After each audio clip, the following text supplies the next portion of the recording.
You've probably met someone like her, the person who never talks in meetings, but when the server crashes, everyone turns to her without thinking. At Fulfillnet, that someone was Mara. She didn't make small talk, she didn't laugh at bad management jokes, she didn't show up with cupcakes on birthday Fridays, but she showed up for the real work every single day. Not for applause, not for attention, just to make sure everything worked. Mara wrote back-end code the way some people write poetry, carefully, deliberately, with no wasted motion. Every line she wrote had purpose, every protocol she touched had logic, and every system she built just worked. She didn't care for slogans, didn't hang "You got this" posters in her cubicle, didn't join the trust falls, the smoothie circles, the laughter yoga. Her fingers spoke in a language most people never heard. Brackets, semicolons, recursive loops. And yet somehow her silence always said more than any PowerPoint presentation in the room. She wasn't loud, she wasn't flashy, but make no mistake, Mara was the backbone. And in a company obsessed with warmth, team synergy, and pastel-colored values, she was the anomaly, an error the culture machine would eventually try to fix. But they didn't realize something simple. You don't fix the architect, you protect her, because once she's gone, the whole system begins to fall. Owl didn't beep. Owl didn't crash. Owl didn't demand attention. That's why nobody noticed it. And that's exactly why it worked. While others built flashy dashboards and begged for praise on Slack, Mara built Owl quietly, layer by layer, like a living nervous system, stretched across Fulfillnet's entire infrastructure. Inventory routing, vendor authentication, invoice validation, order prioritization during storms, strikes, or supplier delays. Owl handled it all, silently, flawlessly, without applause. It didn't have a loading bar. It didn't need a user manual. It never asked for help. Owl wasn't software. It was instinct wrapped in code. It was Mara's mind extended. But here's the tragedy. Because Owl never failed, no one asked who had built it. Because Owl never complained, they assumed it didn't need care.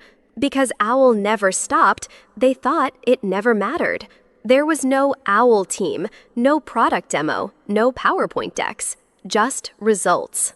And like every invisible laborer in the background of success stories, Owl and Mara were taken for granted. Until the night everything stopped. The first signs were small.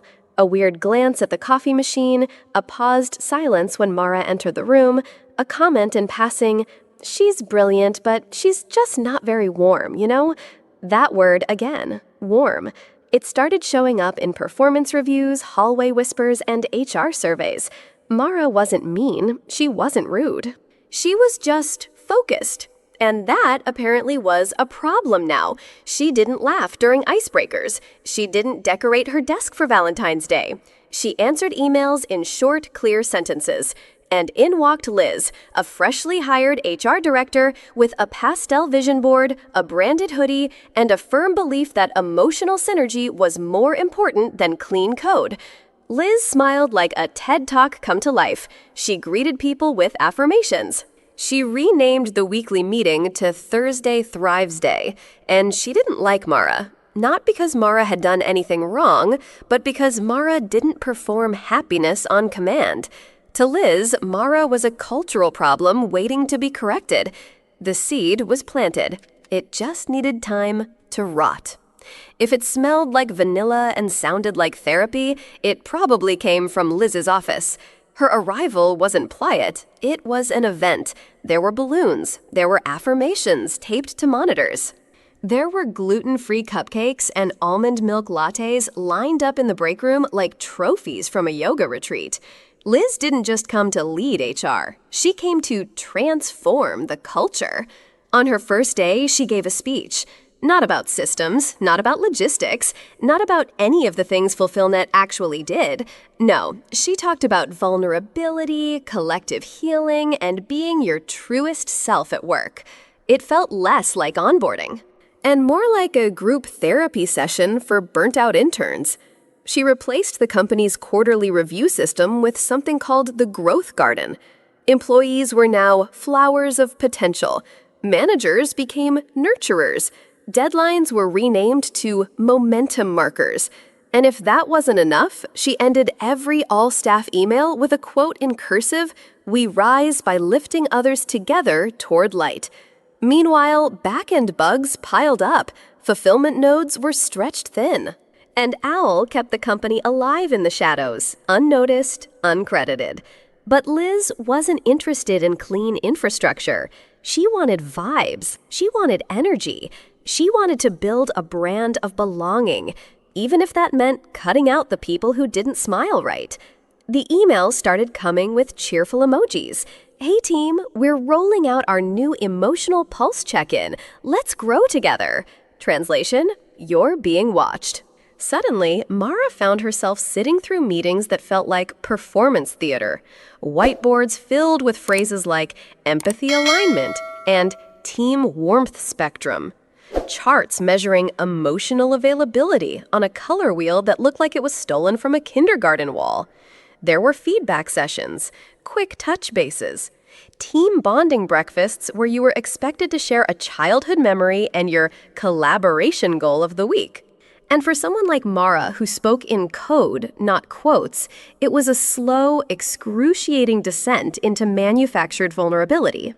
Her feedback forms came back with red flags: does not participate in group dialogue, low warmth index, rarely uses exclamation points in email, tone may be perceived as withdrawn. They weren't evaluating her work, they were evaluating her vibe. Mara wasn't just excluded, she was under surveillance. And what stung most wasn't the judgment. It was the quiet realization they didn't care how well Owl worked. They just cared that Mara didn't smile while it did. It didn't happen in meetings, it didn't show up in Slack threads. The warning came quietly beneath the hum of fans and blinking server lights. Down in the server room where the fluorescent lights buzzed and the carpet still smelled like 2008, Mara found momentary peace. Here, no one asked how she felt. Here, machines just did what they were told, without coffee chats, check-ins, or cupcake metaphors. But even this sanctuary had cracks now. She was adjusting Owl's load balancing protocol when Theo, one of the older sysadmins, slid in beside her. He didn't look at her directly. He didn't need to. "You might want to tone it down," he said quietly.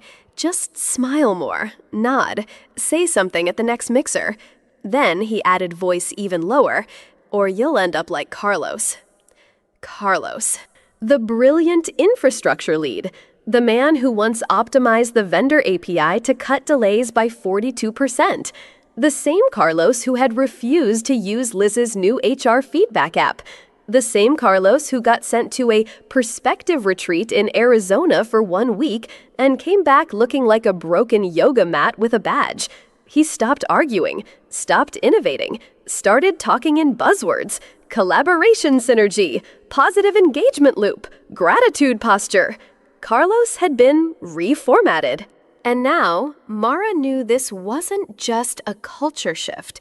It was a quiet purge, not of the lazy, not of the incompetent, but of the inconvenient. It started as a blip, a single duplicate invoice code caught by Owl, something the system should have auto-flagged but didn't. Mara wasn't even looking for anything suspicious. She was just running standard compliance checks, the kind Owl had automated to near perfection. But then she saw it, a manually approved invoice override. Code Gracie T4A. Not finance, not procurement, not even someone in accounting. The override had been pushed from a C-suite credential, and the timestamp, 17 minutes before Liz's "Welcome to FulfillNet" email hit the all-staff channel. Mara stared at the screen. This wasn't a typo. It wasn't a routine approval. It was a fingerprint, left on a line of code by someone who knew it shouldn't exist. She dug deeper. Owl's audit trail showed more. The override came after a flagged compliance error was ignored. The IP address mapped directly to the executive floor. Her heart didn't race, her hands didn't shake, but her instincts, They curled up like a fist. There's a specific kind of silence that follows discovery. Not relief, not fear, but the cold clarity of knowing something you were never supposed to know. Mara sat alone in her office, the glow of her second monitor reflecting off her glasses, highlighting 3 things. A. Manually cleared override, a failed compliance flag, and a timestamp that lined up too perfectly to ignore. This wasn't sloppy. This wasn't accidental. It was intentional, and it was covered up. And now they were preparing to get rid of the one person who had the skill and the eyes to see it. You're not a good culture fit. Your tone feels distant. We'd like to explore a better team dynamic. Suddenly, all the vague criticisms made sense. This wasn't about empathy. This was about elimination. They weren't nurturing flowers. They were pulling weeds. And Mara had grown too tall, too sharp, too rooted in the truth. She wasn't just an engineer anymore. She was a threat to their lie. And she knew enough about systems to understand one brutal fact. When a system can't fix a bug, it deletes the user. Mara didn't raise her voice. She didn't write a furious email. She didn't schedule a one-on-one with HR. No, Mara did what she'd always done best. She wrote code. She knew the purge was coming. The language in her performance reviews was getting colder, more mechanical. Low adaptability in culture-forward settings. Resistance to team synergy realignment. Needs growth in emotional contribution metrics. The guillotine was being sharpened. And Mara, she didn't flinch. But she also didn't forgive. Instead, she opened a secure terminal window, one only she had access to. No fanfare, no witnesses, and she began writing her Plan B. OWL was built with resiliency, but now it needed self-defense. Mara coded a silent trigger buried 5 protocol layers deep, a conditional sequence, if her credentials were deleted and no proper offboarding handoff was initiated, then initiate 24-hour countdown to system lockdown. No alerts, no red lights, just a digital tripwire waiting. She wasn't burning the house down. She was wiring the foundation to collapse only if they pushed her out without care. She knew they wouldn't see it coming. After all, no one ever bothers to read the warning labels on something that never breaks. The subject line read, Staffing Realignment Discussion. No details, no explanation, just a beige calendar invite sandwiched between smoothie hour and Q3 laughter yoga. Mara clicked accept. She already knew. This wasn't a conversation. It was a sentence disguised in corporate politeness. The room was as sterile as the wording. A glass-walled conference cube with succulents on the shelf and anxiety in the air. Liz was already seated, her smile tight, her hair perfect. Next to her, Travis from HR holding a manila folder like it contained nothing at all. They didn't offer water, they didn't make small talk. Travis opened the folder. Liz nodded like this was a performance she'd rehearsed. Mara, she began, we're making some strategic adjustments to better align with evolving team structures. Mara said nothing. This isn't about your work, it's about fit, culture, tone, emotional availability. You understand? No, she didn't, but she let the silence do the talking. Travis slid the packet across the table. 12 pages of legalese wrapped in fake gratitude. We thank you for your contributions. You've built amazing systems. You'll be missed. Lie. Lie, lie. Mara picked up the pen, signed the line, slid the packet back. Then calmly she removed her badge and handed it to Liz. Liz smiled like she'd just won. Mara returned a smile, colder, quieter. I hope the team gets the warmth they're looking for, she said. And that was it. No tears, no argument, just steel. Because only Mara knew what had already started ticking. Liz thought it was done. Another difficult employee removed. Another culture misfit crossed off the list. She smiled like a queen handing out exile capers. But Mara, she didn't cry, she didn't argue, she didn't even blink. She just signed. One stroke, one breath, done. And when she slid the folder back across the table, her eyes locked with Liz's. And in that moment, there it was. Not fury, not fear, not even sadness. Just a look so calm it was almost cruel. A smile barely there, but sharp enough to cut through all the pastel lies in the room. Liz thought she'd silenced the system's architect, but she had just triggered it. Mara stood, collected her coat, walked to the elevator like she was heading to lunch, not to war. The doors closed, and only one person knew what would begin when the clock hit midnight. Owl didn't crash. It didn't scream. It didn't send out alarms. It simply stopped. At exactly 12:01 a.m., servers that had never paused. Dashboards froze. The heartbeat of FulfillNet stopped mid-beat. No error message, no red warning box, just silence. In a warehouse in Detroit, 4,000 medical refrigeration units sat idle, waiting for routing instructions that never came. In Houston, a hurricane relief package marked critical priority timed out in the queue. No one noticed. Not yet. In HQ, no lights flickered, no sirens wailed. But something fundamental had just vanished. Owl was offline, and no one had the keys to wake it back up. What was once invisible was now painfully, unmistakably absent. And for the first time, they realized there was no backup, because Mara had never needed one, until now. The ping started at 5:17 a.m. Slack channels lit up. Why are the Detroit nodes offline? Is Owl down? Anyone seeing delays in high-priority queues? At infra team, urgent, system not responding. Liz woke up to a screen glowing with chaos. Notifications stacked like falling bricks. Her inbox was a firestorm. Her phone buzzed like it was begging for mercy. She refreshed the Owl dashboard. Blank. No analytics. No order flow. No heartbeat. She checked permissions. Access revoked. She opened a ticket for IT escalation. The reply came fast and terrifying. We no longer have superuser access. Mara's credentials were never transferred. Liz blinked, then blinked again. Okay, reset the system, she typed. No response. Restore the backup. There wasn't one. Not a full one. Not one that could make Owl alive again. Who knows how this thing works? Silence. Then an engineer responded bluntly. Honestly, only Mara ever really did. Liz's hand froze over her keyboard. She had removed the brain without asking where the memories were stored, and now the body was seizing in front of everyone. At 6:45 a.m., every board member received an encrypted email. Subject line, Automated Compliance Breach Report, Trigger Condition 42A. Attached, a detailed audit of financial overrides, timestamps, access logs, IP addresses, names. And at the bottom, initial anomaly recorded 6 months ago.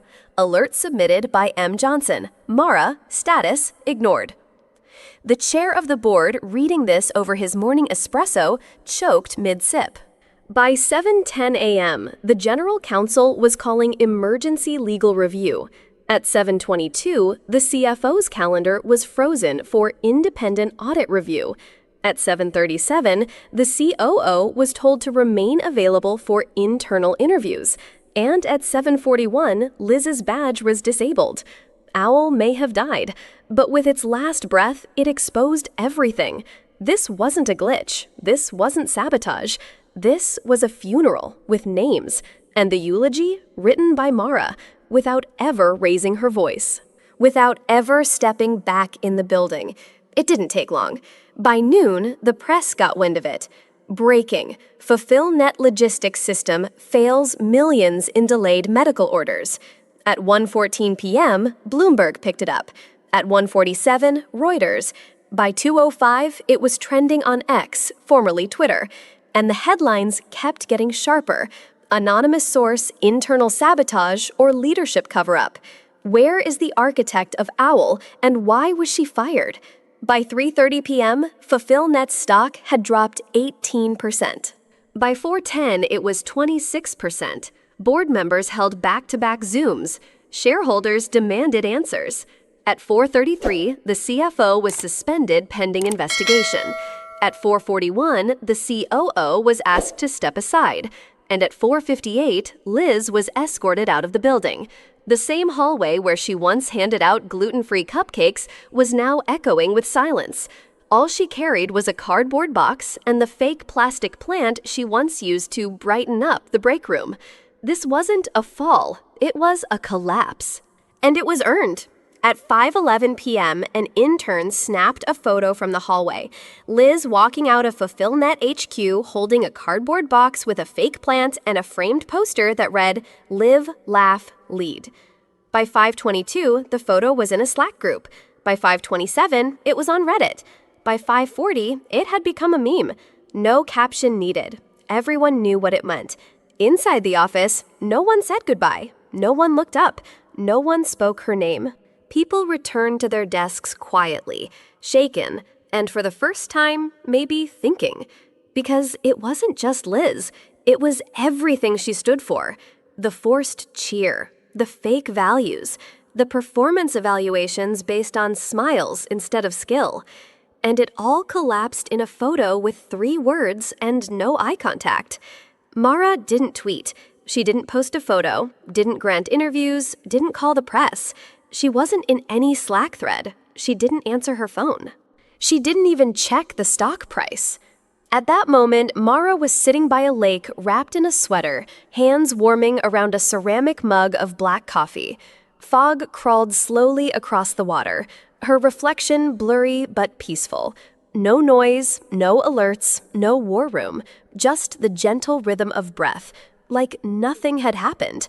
Like the world had not just imploded because of her. Because for Mara, this wasn't revenge. It was alignment.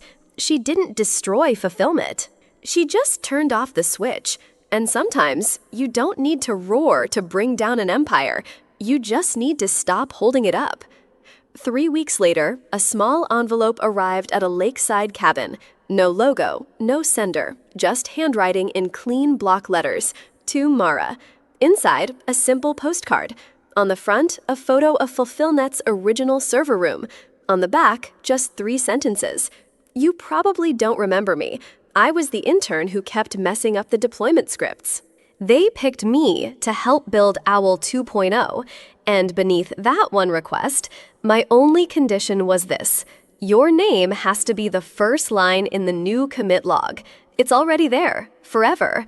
No signature, just an underline beneath the word Mara. And for the first time in months, Mara smiled. Not with triumph, but with peace. Mara never told her side of the story. She never spoke to The Verge. She never published a Medium essay. She never even replied to the board's deepest appreciation email. She didn't need to. On the final afternoon of fall, she slid the postcard into a drawer right beside a small black USB stick labeled in silver ink, Final Owl Build. She looked at it for a moment, not with regret, not with pride, just stillness. Then she closed the drawer. No slam, no sound, just the quiet click of something done. She stood up, poured herself another cup of coffee, and walked to the window to watch the first flurries of winter brush across the lake. No headlines, no farewell post, no revenge arc. Only truth. Only legacy. Only Mara. Deep in the architecture of Owl, the layers of logistic optimization, beneath the encrypted APIs and hidden in the last fallback node, a single line of code sat waiting. No one knew it was there. Not legal, not IT, not even the intern rebuilding Owl 2.0. It was written by Mara. And when Owl realized her account was gone, deleted without protocol, revoked without transfer, it activated.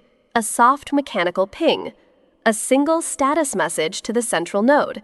System shutdown initiated by absence of architect. That was all. No alarms, no drama, just silence. But in that silence, Owl said what no manager ever did, what no culture memo ever acknowledged, what no cupcake ever represented, that she mattered.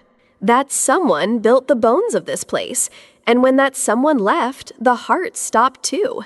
You don't need to be loud to be powerful. You don't need a title to hold the system together. And sometimes the quietest person in the room is the one with the deepest integrity, the one who built everything others take for granted. Mara reminds us that dignity doesn't require applause, and legacy isn't measured by attention, but by impact. In a world that celebrates noise, be the one who masters silence and leaves echoes that matter. If this story moved you, if you've ever been the silent strength in the background, or you've seen someone like Mara quietly hold the world together, subscribe to our channel. We tell stories for the unseen, the unheard, and the underestimated. Your support helps us bring these voices to light. Click subscribe now and let the quiet ones be heard.